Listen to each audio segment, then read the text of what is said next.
Қайырлы күн достар, менің каналыма қош келдіңіздер. Бүгін сіздермен осындай дәмді шампиньон жасайтын боламыз. Алдымен шампиньонымызды алып, жақсылап жуып, тазалап аламыз. Содан кейін 4 бөлікке бөлеміз. Егер де сіздердің шампиньондарыңыз кішкентай болатын болса, бүтіндей сала бергенде әдемі болады.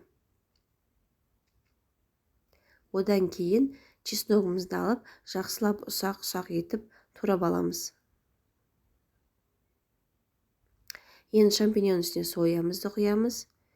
Оның үстіне тұзды себеміз. Оның үстіне қара бұрышты себеміз.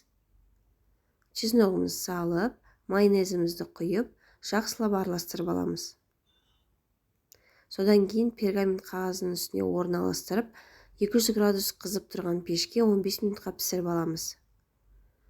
Мінекей шампиньонымыз әдемі болып пісті, ал сіздерге ас болсын. Егер де сіздерге рецепт ұнайтын болса, лайк басып каналыма тіркеліп кетіңіздер. Рахмет!